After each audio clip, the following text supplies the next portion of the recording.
Hola chicos, después de el festivo entonces retomamos. Esta sesión es más que nada que de problemas, este capítulo. Son conceptos que ustedes ya conocen, ya manejan, solo que los vamos a ver desde el punto de vista de lo que hemos aprendido, ¿no? Muchas integrales y todas esas cosas.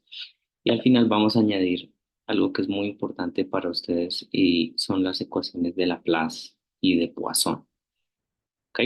Entonces, hagamos un breve repaso de qué es capacitancia, ¿cierto? Cuando tenemos dos capacitores, dos capacitores que están en cargas iguales, pero misma magnitud, pero diferente signo, eso es un capacitor.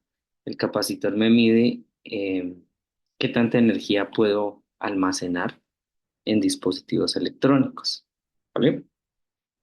Esa energía asociada está relacionada con ya sea con la carga total que se almacena o con el campo eléctrico almacenado. Como vimos también en las clases anteriores, tenemos una densidad de energía W, bueno, la llamé W pequeño. Y eso también se puede relacionar con el flujo eléctrico. De hecho, en la parte de magnetismo, vamos a ver que la inductancia guarda energía en forma de flujo magnético. Bien, entonces del curso anterior, bueno, dos cursos, no me acuerdo en qué física fue que vieron electricidad y magnetismo, pero ustedes están muy conectados con estas cosas.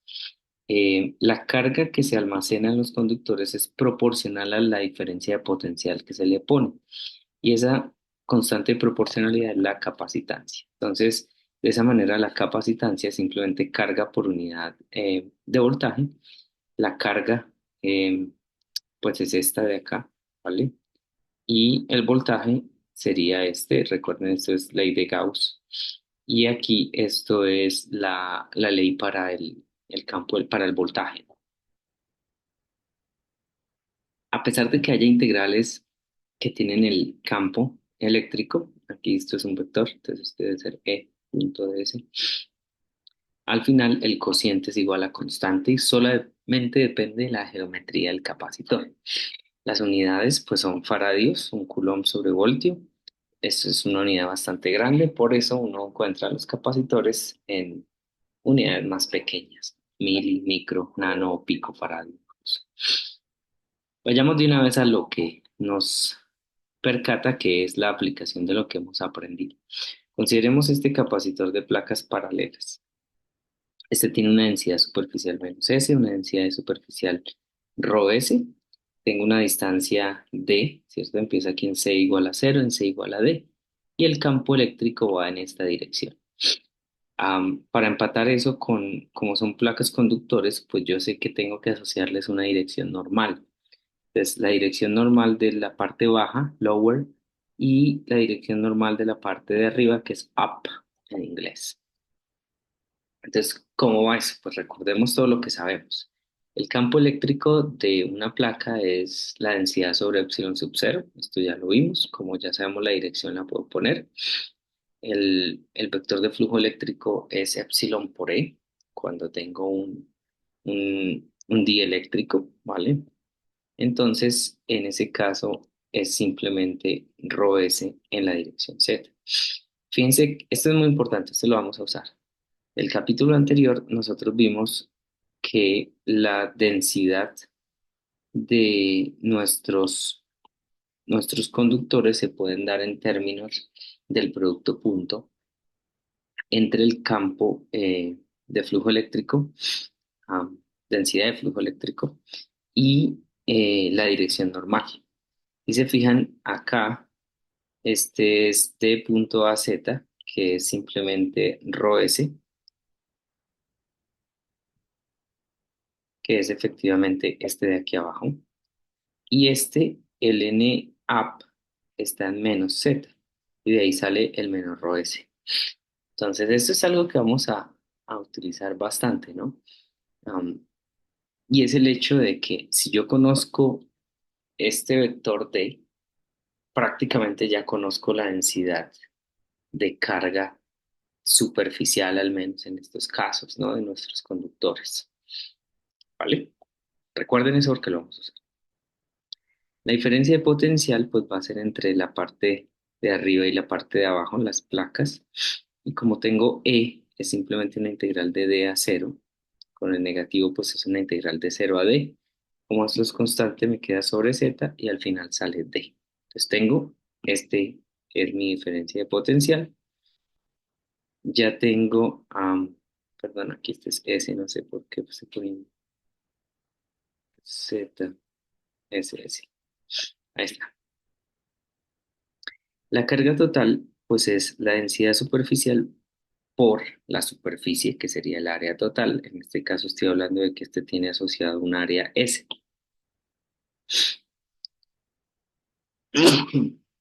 Perdón, entonces la capacitancia es carga, que es ρ s por S, y el voltaje es este, ρ s sobre epsilon por D, y al final me queda que la capacitancia de placas paralelas es epsilon por el área sobre el espacio entre las placas, que es algo que ya es conocido. La energía que se le asocia a ese señor, por eso les decía que está asociado al campo eléctrico, porque la vez pasada lo encontramos así, esta es una densidad de energía. Simplemente es una integral sobre el volumen y la integral del volumen es una integral de superficie y una integral sobre z. Es fácil ver entonces que la integral sobre z me da t y la integral sobre superficie me da s.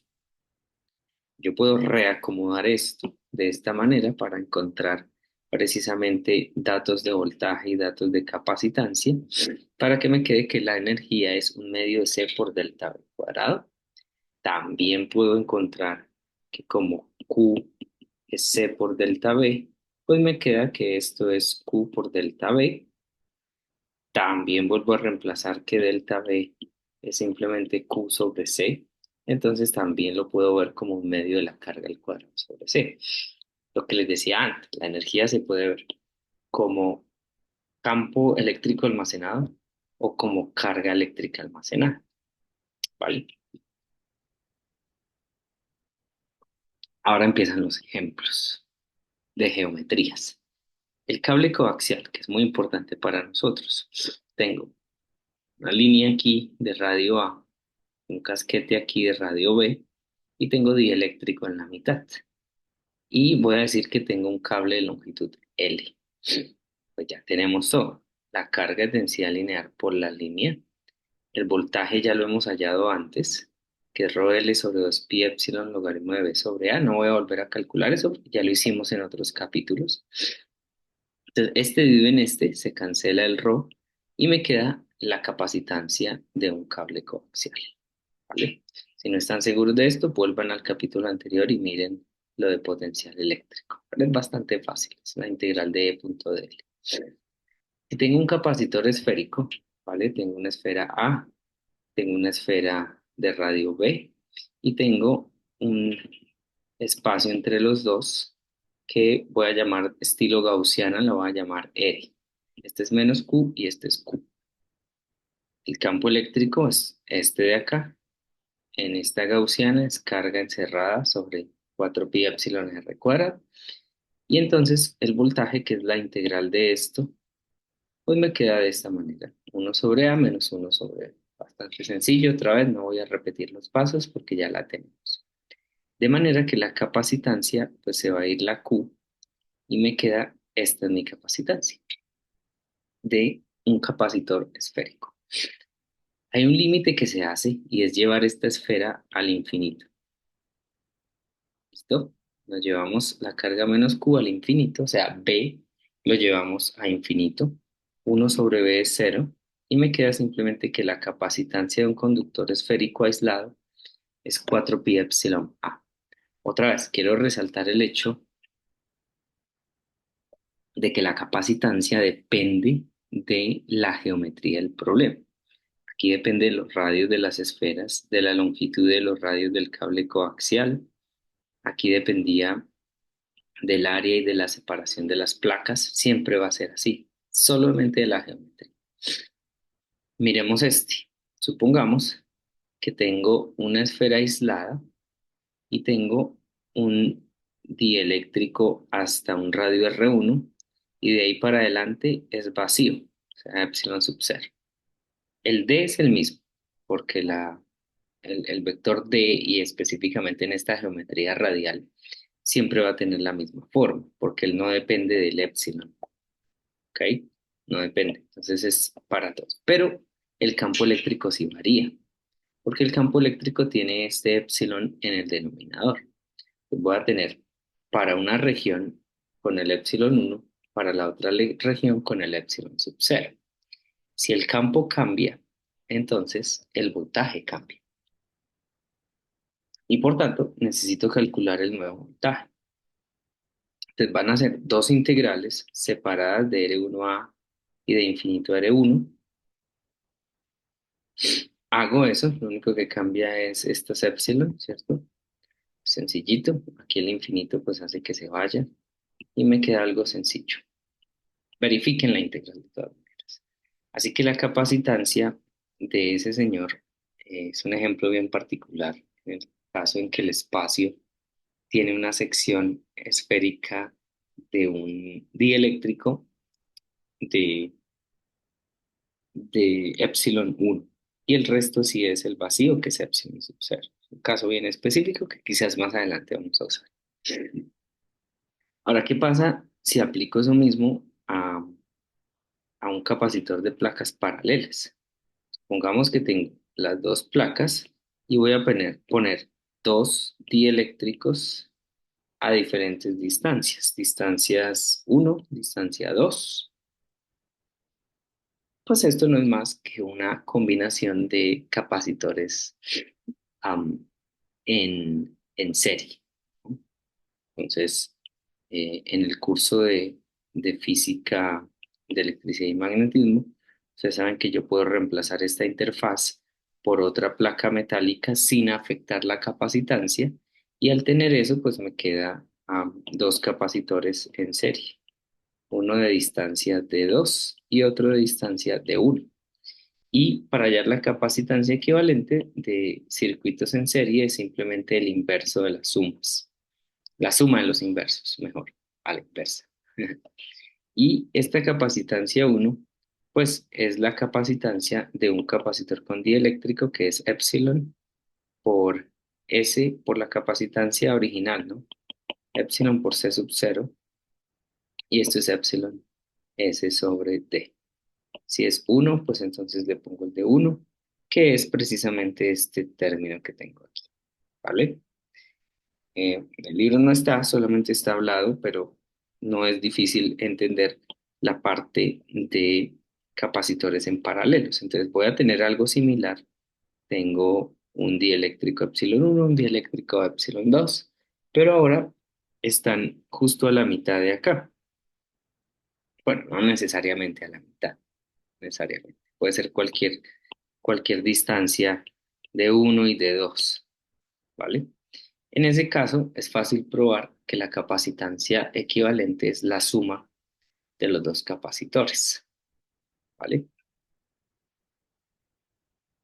Capacitancias, perdón, porque el capacitor es solo uno. ¿Ok? Miremos este es interesante. Una línea de dos cables, porque esto lo vamos a ver en otros capítulos posteriores. Yo tengo el plano XZ y este es Y, ¿vale? En el plano XZ viven dos líneas de densidad lineal ρL y menos ρL. Ellas están desde el cero en X, este es el cero, puerca, se movió. Está a una distancia A la derecha y una distancia A la izquierda, ¿vale? Y entonces yo lo que necesito hacer es encontrar el potencial en este punto P. ¿Cómo lo hago? Pues lo aíslo. Supongamos que este señor tiene esta distancia R1 hasta el punto P. Pero si me paro acá, fíjense que es algo como esto. Para llegar la distancia desde el origen hasta el punto P, que es x, y, 0, tengo que hacer una suma de vectores, que es este de acá, que es A00, más el R1, que es la distancia desde la línea cargada hasta el punto P. Pues si yo hago A más R1 me da X, Y, 0. Entonces R1 vale esto. Entonces ya puedo encontrar una expresión matemática vectorial de este vector R1, que es la distancia desde la línea cargada que está en A00. Similarmente, la distancia hasta el punto P de la línea cargada que está en menos A00, pues va a tener algo similar, que es esta de acá. Ese es el vector y esta es la magnitud del vector. Antes ya habíamos resuelto el problema de el potencial de una línea cargada. Si no lo recuerdan, vayan y revisen. Y aquí es principio de superposición. Tengo el potencial de esta línea positiva y el potencial de esta línea negativa. Este es el potencial de la línea positiva y este es el potencial de la línea negativa. Estas son las distancias hasta la línea y estas son las distancias desde el origen a donde está la línea. O sea, sería esta distancia de acá, R10, y esta distancia de acá, R20. Como esto es simétrico, esas dos distancias van a ser las mismas y me voy a valer de eso precisamente porque esto es una resta de logaritmos, puedo usar propiedades de logaritmos. Entonces, se va a ir esa porque es el cociente y me va a quedar R2, em, este dividido en este, ¿no? Entonces me queda el R2 arriba sobre R1 y eso no es más que R2, que es este de acá, sobre R1, que sería este de acá. Y pues como las propiedades de los logaritmos me hace quitar un medio, que es como elevarlo a la un medio, y lo pone acá, que con este 2 me da 4. Entonces estoy encontrando que el voltaje, es decir, la función del potencial eléctrico para estas líneas depende otra vez de la geometría, ¿sí ven? De la posición donde están las líneas y del punto donde yo quiero hallar el voltaje, de nada más. Este ejemplo es chévere porque, fíjense ahora, si yo ya tengo la función matemática de B y yo defino una equipotencial como que esto es una constante, entonces puedo hacer unos análisis interesantes. De hecho, hagámoslo. Voy a decir que esto es una constante, que de hecho al sacarle el exponencial a ambos lados, sigue siendo una constante, y esa la voy a llamar la constante K1. La constante K1 vale esto, ¿ok? De manera que K1 es el argumento del logaritmo. Hasta ahí, bastante sencillo. Cuando yo opero esto, les invito a que lo hagan, simplemente es multiplicar y completar el cuadrado y todo eso. Encuentro esta ecuación particular, pero esta ecuación no es más que la ecuación de un círculo: x menos h cuadrado más y menos k cuadrado igual a r cuadrado. Entonces, el centro es h, 0 y el radio viene siendo este. Entonces tengo un círculo de radio 2a raíz de k1 sobre k1 menos 1 y el centro está en h, k. H es esto, k es 0, ¿vale? Como esto está en dos dimensiones, x, y, si yo le pongo la coordenada z, pues ya no tengo un círculo, sino que tengo un cilindro, ¿vale? Entonces, recuerden que aquí es donde está el truco. Las equipotenciales son voltajes iguales. ¿En qué materiales hemos visto nosotros de que el voltaje o de que la superficie es una equipotencial? Pues en los conductores, y eso es lo que vamos a considerar. Entonces, ¿qué es el caso opuesto? Tengo un conductor cilíndrico con un voltaje fijo V sub 0, lo que sea, 100 voltios, 20 voltios, lo que ustedes quieran, de radio B, ¿vale? A una distancia h de un plano conductor a potencial cero. Este plano conductor a potencial cero, pues va a ser equivalente a esta barrera de acá. Y acuérdense del método de imágenes, ¿no? Esto es como si fuera el plano aquí en la mitad y estoy haciendo el método de imágenes. Tengo una línea, el método de imágenes me dice ponga la otra simétrica al otro lado y quite el conductor. Pues ya hice lo de las dos líneas, ahora quiero hacer lo opuesto, me quiero devolver a conductores. Entonces voy a hacer imágenes inversas. Tengo el conductor que está en potencial cero en el origen, ¿vale? Y ahora, en vez de hablar de una línea de carga, lo voy a reemplazar por un cilindro conductor cargado, ¿vale? Ese es como el truco. Bien, entonces, si yo agarro estos casos y digo, ok, déjame a partir de H, B y el voltaje del cilindro, obtener los parámetros de una línea equivalente.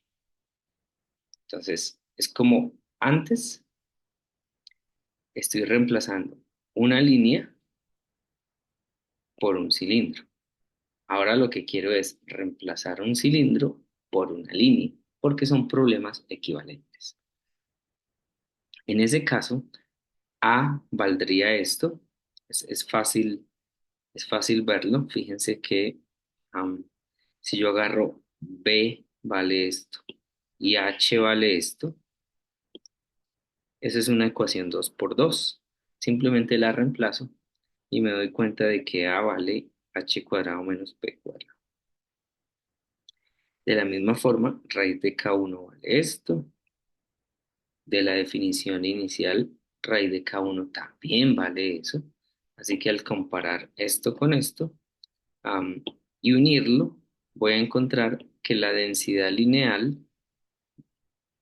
que es equivalente al cilindro conductor, tiene que ser una densidad lineal que valga esto y además tiene que estar en una distancia A, ¿vale?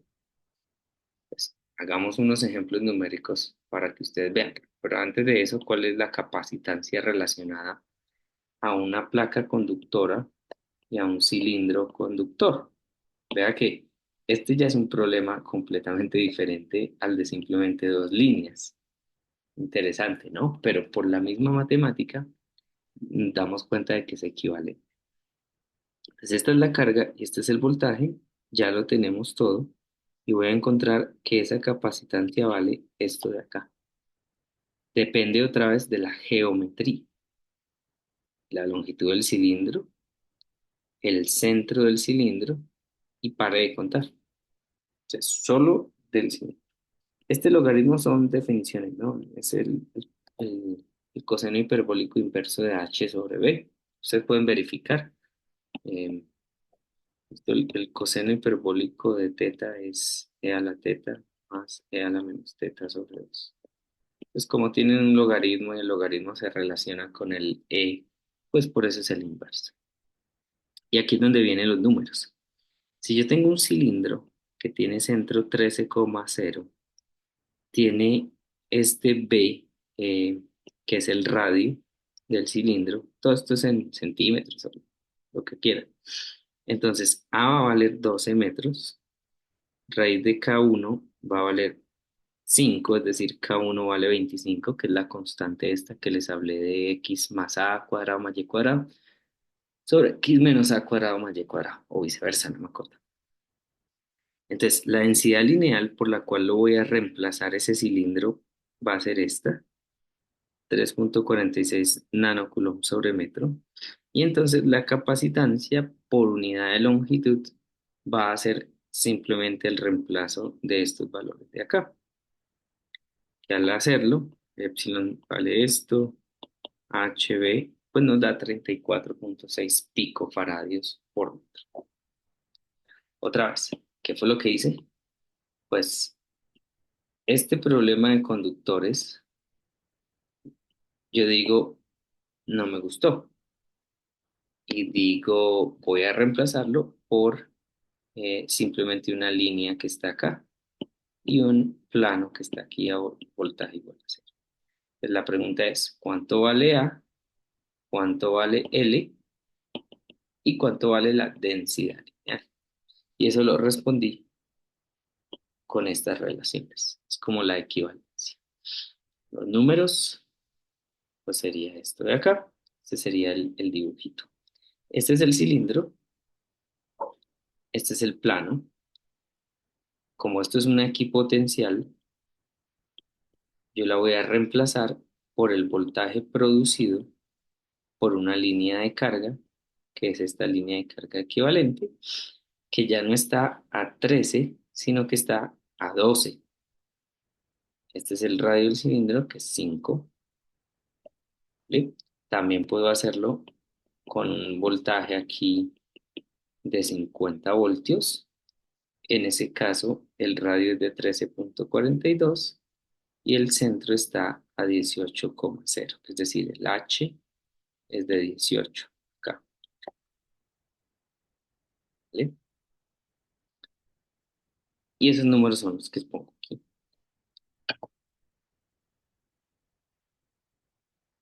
Entonces, ese es el poder de lo que hemos aprendido. Método de imágenes, propiedades de los conductores y, por supuesto, la definición de capacitancia.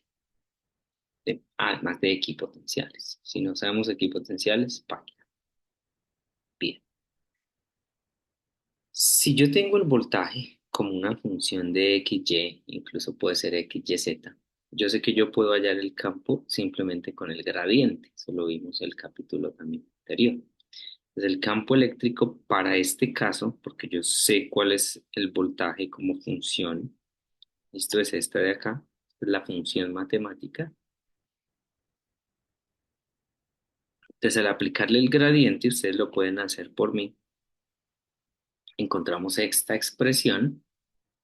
Vea que tengo componentes en X, tengo componentes en y están organizadas así por facilidad. Si tengo el campo eléctrico, conozco el campo D, simplemente epsilon por E, es decir, se va a ir a esta constante, el resto me queda igual, tan, nada nuevo. Ahora, en la superficie del conductor, ¿cuáles son las superficies del conductor? Tengo, toda esta es la superficie del conductor, pero tengo dos puntos específicos. Este, que es la parte mínima, y este, que es la parte máxima. De hecho, va a ser lo contrario. Pero ustedes entienden a lo que voy. Tengo, en este X, tengo un punto mínimo y tengo un punto máximo separado de la placa a voltaje igual a cero. Y eso es lo que yo quiero precisamente hallar. En la parte izquierda yo tengo una densidad superficial máxima porque está más cerca al voltaje igual a cero. Y eso lo veían ustedes también en la parte del laboratorio este de simulación. A medida que uno se aleja eh, o se acerca a lo que es el positivo o el negativo de mi equipotencial, él va cambiando con la distancia. Cuando yo estoy más cerca, si esto fuera el negativo y esto fuera el positivo, cuando estoy más cerca, pues voy a tener una densidad mayor que cuando estoy lejos. Y eso es lo que quiero calcular acá. ¿Cuál es la densidad superficial máxima? Pues simplemente agarro de punto el vector normal a la superficie en ese punto. Aquí el vector normal es menos ax y aquí el vector normal es más ax. Entonces, simplemente evalúo en ese punto, le hago el punto con el menos y me queda esta ecuacióncita de acá, que viene de aquí, ¿no? Para nuestro ejemplo, si le damos valores, pues vea que esto se va a cancelar este con este y este se cancela aquí, entonces me queda 1/20 y uno menos sobre menos 20. Y voy a obtener este valor de densidad superficial. Vean las unidades. En la parte mínima, pues ya el vector normal a la superficie es más ax y lo tengo que evaluar en x igual a h más b y en y igual a 0. que con los números que tengo me va a dar 0,073 nada. Fíjense entonces que la densidad superficial máxima es casi 2 veces y media más grande que la densidad mínima. Interesante. Recordemos la expresión de capacitancia para ese ejemplo. Se veía algo así. ¿Qué pasa si yo hago que B sea mucho más pequeño que H? Recuerden que B es el radio y H es la distancia desde el conductor, desde la placa infinita B igual a cero hasta donde está el conductor, el centro del conductor cilíndrico. Entonces lo que estoy diciendo es que estoy súper lejos de la placa conductora en el inicio. Si eso pasa, esta función logarítmica, pues h es grande, b es pequeño, pues es como si fuera h solamente. Me queda 2h sobre b. Este es un caso límite. Y por tanto, encuentro la capacitancia entre una placa en el origen infinitamente grande con voltaje igual a cero y un conductor cilíndrico allá bien lejos, de radio b. Todavía depende de mi geometría, pero es un poco más sencillo que este logaritmo loco. ¿Vale? Bien, de hecho, la capacitancia entre dos conductores circulares separados por una distancia 2h es un medio de esta que encontramos acá, ¿vale? Y eso lo vamos a ver también más adelante, pero para referencias, simplemente eh, es eso de ahí, ¿ok? Ok. De hecho, creo que esto ya lo vimos, ¿no? Miremos aquí solo para estar seguros. Los dos conductores, este de acá, conductores circulares. Ah, pero es que esos son capacitores esféricos, es diferente. Sería este de acá. Fíjense que tengo B sobre A. B sería la distancia que estoy hablando de 2h y el A sería como el B, ¿ok? Entonces, si le saco un medio, pues voy a obtener lo mismo que tengo aquí. ¿Dónde está? ¿Dónde está? ¿Dónde está? Por acá. ¿Sí lo ven? Entonces es un medio de lo que tenía antes de la línea. Si a esto lo llamo B y a esto lo llamo 2h. Es ahí para referencias. Ahí me salto una sección. En el libro, la sección 6,6 creo que es, no la vamos a tocar, esa es un poco más gráfica. Considero que para lo que queremos hacer no es necesario. Si de pronto más adelante me doy cuenta de que sí se necesitaba, pues simplemente la retomamos. No es tan difícil tampoco. Una forma gráfica de encontrar capacitancias. Pero por ahora vamos a la parte analítica. Hasta ahora, si yo conozco la carga, puedo encontrar el voltaje. Y si conozco carga y voltaje, entonces yo podía encontrar la capacitancia. ¿Sí o qué? Ahora, lo que queremos hacer es lo opuesto. Conociendo B, encontrar carga y encontrar después la capacitancia. Esto es un poco más realístico para conductores. ¿Por qué? Porque usualmente cuando uno tiene conductores, uno llega a agarrar una batería y le pone un voltaje, ¿cierto? Una diferencia de potencial. Y esos conductores tienen una geometría y además tienen fronteras y sabemos que las fronteras son equipotenciales. Entonces, todo lo que sabemos ya de equipotenciales, de campo eléctrico, de campo D perpendicular a los conductores, pues se puede utilizar aquí a nuestro favor. Además de eso, am, de las fronteras, de los valores del potencial en la frontera, hay veces que vamos a poder conocer densidades de carga en la región de interés. Pero miremos primero cómo funciona y después con los ejemplos se van a dar dando cuenta. Entonces, yo conozco esto de la ley de Gauss para el vector de flujo eléctrico, ¿cierto? Densidad de flujo eléctrico. que está en términos de la densidad volumétrica. Pero también sé que D es E por E. Pero también sé que E es el gradiente del potencial. Pues cuando yo pongo esto acá y esto lo pongo acá, voy a encontrar esto de aquí, que es el operador nabla, producto punto, el gradiente del potencial. Es igual, bueno, salvo con este menos, menos rho b, que es la densidad volumétrica, sobre épsilon. A eso es lo que yo le llamo ecuación de Poisson. Eh, la pronunciación es más interesante, saben, es como francés. Creo que la N no suena, Poisson. Bueno, ustedes saben más de francés que yo. De Poisson, llamémosle. No de Guasón. No sé si ya vieron la película. Dicen que es mala. Yo ni me la quiero ver por eso.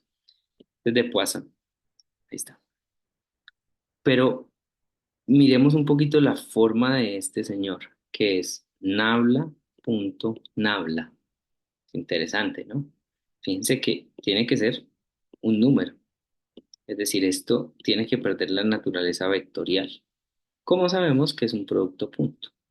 Si yo tengo en coordenadas rectangulares la divergencia de A, que está dado por esto, aquí se me olvidó. Ah, no, este es punto, sí. O sea, es un producto punto. Ahí estamos bien. Una divergencia. Y el gradiente sí es un vector, que son simplemente las derivadas aplicadas a la función. Pues cuando hago nabla punto gradiente de B, pues va a ser simplemente la doble derivada actuando en mi función matemática del potencial. A esta doble derivada, al menos en coordenadas rectangulares, yo la llamo el laplaciano. ¿Listo? Se llama laplaciano, que es el nabla cuadrado. También se dice nabla cuadrado. Nabla cuadrado. ¿Ok? De manera que la ecuación de Poisson toma la siguiente estructura, que es la segunda derivada del potencial en cada una de sus coordenadas sumadas, todo lleva a menos la densidad volumétrica sobre epsilon. ¿Qué pasa si la densidad volumétrica es cero? Y ojo aquí hago un paréntesis porque esto es interesantísimo. La densidad volumétrica puede ser cero, pero eso no quiere decir que no haya cargas adentro. Pueden haber cargas puntuales, cargas lineales, densidades de cargas superficiales. Lo único que no está permitido es densidad de carga volumétrica. Es todo, ¿vale? Porque ahí explícitamente sale densidad volumétrica. Bien, entonces si esto es cero, encuentro que el Laplace al cuadrado, Laplaciano de B es igual a cero. Y por eso se le llama ecuación de Laplace, porque solamente tiene el Laplaciano. No hay nada en la parte derecha sino el cero. Entonces ahora sí, conocemos tres coordenadas. La coordenada cartesiana, la coordenada esférica, perdón, cilíndrica y la coordenada esférica. Ese laplaciano tiene estas tres formas. La más sencilla, obviamente, es la cartesiana. Esta de acá es dos terceras partes, son un poquito más complicadas, ni tanto, pero siempre hay segundas derivadas, ¿no? Derivada aquí con esta es una segunda derivada, esta sí es pura, esta aquí todas son, excepto esta que es la pura, el resto son regla de la cadena. Así que solamente tener cuidado con eso. Para resolver la ecuación de Laplace, necesitamos la función del potencial, es decir, b en función de x, y, z, o en función de rho, eh, phi, z, o b en función de r, teta, phi. ¿Por qué? Pues porque necesitamos derivar esa función. Pero eso me va a dar unas constantes, porque son ecuaciones diferenciales. Las ecuaciones, cuando yo integro, cuando las resuelvo, voy a tener unas constantes. Y esas constantes se fijan a través de condiciones de frontera. Pero como son conductores, pues las condiciones de frontera usualmente van a ser un valor de voltaje. Que tengo un capacitor de placas paralelas. El voltaje en la placa de abajo es cero y en la placa de arriba es 30 voltios, qué sé yo, ¿vale? Eso es a lo que uno se refiere. Entonces miremos ejemplos. En una dimensión, que es lo más fácil, y aún más fácil en coordenadas rectangulares. Entonces, el laplaciano toma solamente una coordenada, es decir, que b es función de x solamente. Al integrar una vez, pues al lado derecho me da una constante. Al integrar otra vez, pues me queda que esta es la función. Y ahí es donde les digo, estas son constantes de integración que están dadas por las condiciones de frontera. B0 en x igual a cero. Un valor b sub cero en x igual a d. ¿Listo? Evalúo estas condiciones de frontera, las pongo acá. Y al final encuentro la función potencial eléctrica. Pero entonces es bastante sencillo. Empiezo a irme para atrás. Si conozco el voltaje, le saco el gradiente y encuentro el campo. Si conozco el campo, lo multiplico por epsilon y encuentro el vector de flujo eléctrico. Luego lo evalúo en la frontera del conductor. En este caso lo estoy evaluando en la placa de abajo. Y ahí voy a encontrar ese vector en la frontera, que es un vector normal. Ese vector normal a la superficie, pues yo sé que la dirección normal en la placa de abajo, pues es solamente hacia arriba, que lo llamo AX. Y entonces, con ayuda de ese vector normal, encuentro la densidad superficial de la placa, que es simplemente comparar, ¿no? Entonces encuentro que la densidad superficial es esta. Esa densidad me ayuda a calcular la carga sobre la placa, simplemente integrando sobre la superficie esta densidad y ya. Como esto es constante, vea que me sale solamente el área de la placa. Y entonces la capacitancia de ese señor es lo que conocemos de capacitores de placas paralelas. Es un voltaje que depende de una dimensión, pero lo hemos hecho de para atrás. ¿Vale? Bien. Entonces, eso lo encuentro aquí, ¿no? En las condiciones de frontera me da la geometría. Las condiciones me dan la geometría que estoy utilizando. Miremos una dimensión, pero en cilíndricas, a ver qué nos encontramos. La parte del laplaciano en cilíndricas, me voy a volver un poquito para que ustedes lo vean, sería este de acá, porque es una dimensión, entonces esto no va y esto no va. ¿Ok? Y este, se me olvidó decirles, este proceso se repite para todo. Voltaje, gradiente, campo, luego D, luego lo evalúo en una placa, de la placa encuentro la densidad superficial, de la densidad superficial encuentro la carga, con la carga del voltaje encuentro la capacidad, siempre. Esta es mi Laplaciano, la ecuación diferencial a resolver. Lo único es que como esto está en el denominador, tengo que asegurar que ρ sea diferente de cero. Integro una vez, encuentro que esto es una constante, integro otra vez y encuentro mi función de potencial. Las equipotenciales se dan cuando el voltaje es constante, es decir, que ρ sea constante. Y esto no es más que un capacitor coaxial. ¿Listo? Tan, tan, tan, tan, tan. El ρ1 y ρ2. Como es cilíndricas, pues son cables coaxiales. Condiciones de frontera, estas de acá. Lo meto en las ecuaciones, encuentro A y encuentro B, y luego me devuelvo aquí, de manera que B toma esta forma. Esa es la función de voltaje. Y luego repito, vea que es una función de ρ. Entonces, gradiente tan con respecto a ρ encuentro el campo.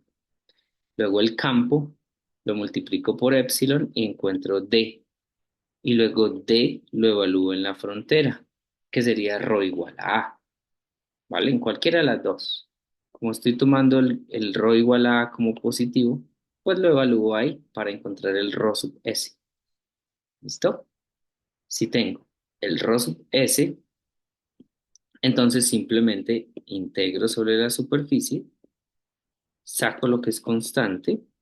La superficie en este caso es el área de un cilindro de radio A, pues es simplemente 2 pi A, que es el círculo, por la longitud que es L. Esa es la superficie que tengo acá. Y encuentro la capacitancia de un cable coaxial, perdón, de conductores coaxiales cilíndricos, que ya se han encontrado antes, solo que ahora a través de la ecuación de Laplace. Nos queda una dimensión en coordenadas cilíndricas para phi. Antes era para rho, ahora es para phi, porque el z es el mismo de antes, ¿no? Es cartesiana, nos da lo mismo. Lo que es diferente es rho y phi. Entonces, en este caso, como estamos en phi, las equipotenciales se dan a phi constante, que no son más que planos radiales. Un plano sale del radio aquí, otro plano acá. Si quisiera otro plano sería por acá. ¿Listo? ¿Están? Que están a un phi específico. Condiciones de frontera. El plano que está aquí abajo en phi igual a cero lo voy a poner cero. Y el plano que está a un phi igual a alfa lo voy a poner un voltaje de 20 voltios o de V sub cero. La ecuación de Laplace en coordenadas cilíndricas para phi es esta.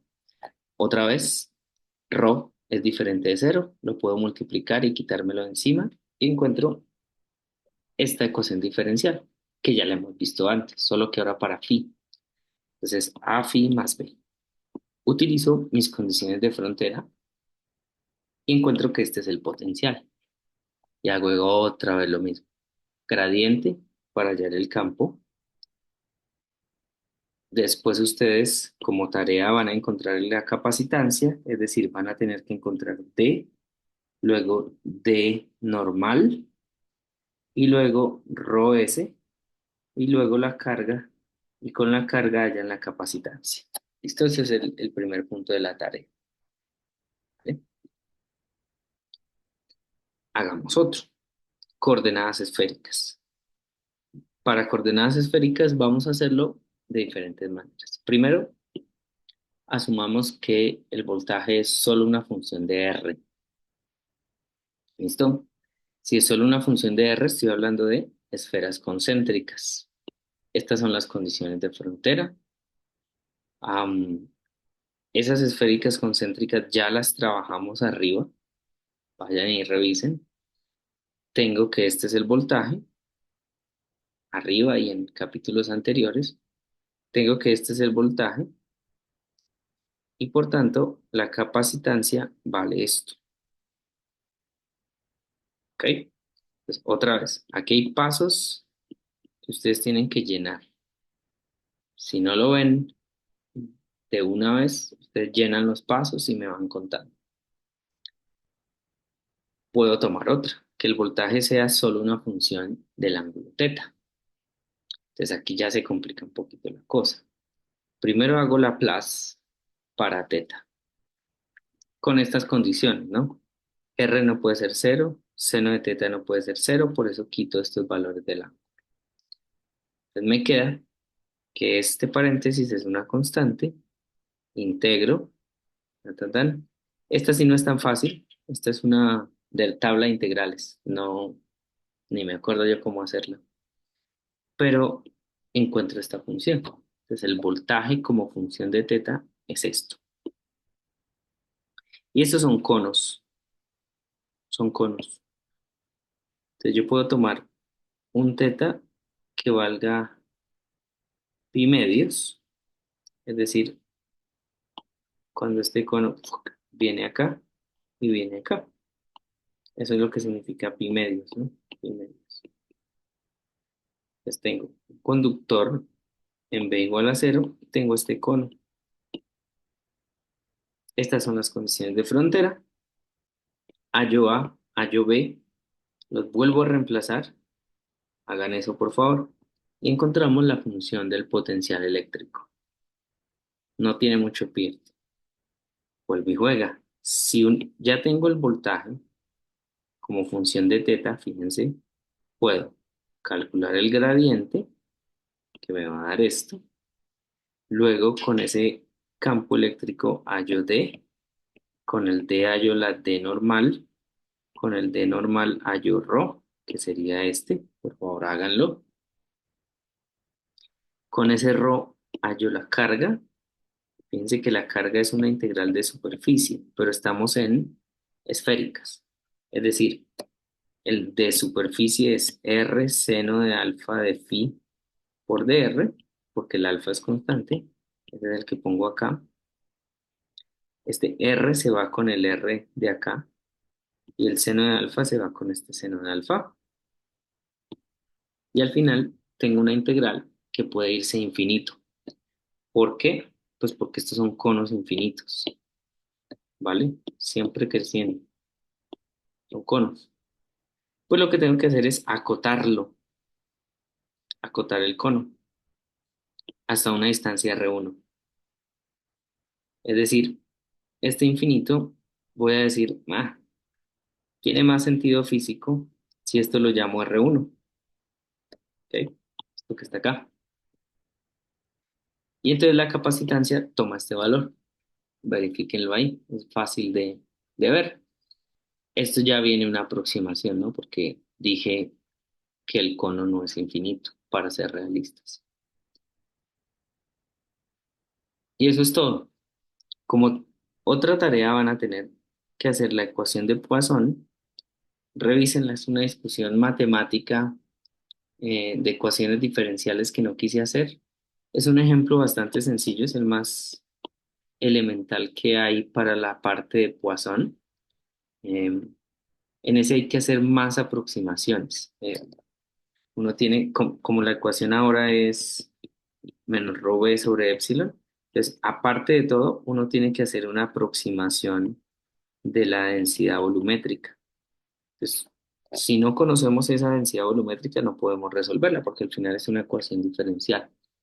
Entonces, miren el ejemplo del libro, ustedes lo van a transcribir en detalle, ¿vale? Ahí tiene todos los detalles, es solo leerlo y transcribirlo para que sepan cómo es. Eso es, no vamos a irnos, si se fijan en la tarea, solamente ahí creo que hubo un problema de Poisson, pero es bueno que lo vean, ¿no?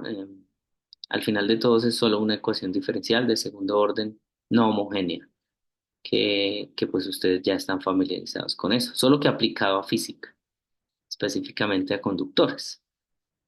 Revisen por favor, eso es la capacitancia de la unión PN, eh, está en el libro, ¿vale? Entonces ya tienen esas tres tareas de antes y ahora los ejercicios del libro, con excepción del 6.4 que les dije que no tocamos, y estos problemitas que están acá. ¿Vale? Para entrar en calor porque se me están enfriando y no quiero que se me enfríe. ¿Listos? Eso es, no he terminado de calificar los exámenes, pero pues el deadline de las notas este fin de semana seguramente lo termine para el fin de semana. Entonces estén pendientes. Bueno, chicos, gracias. Chao, chao.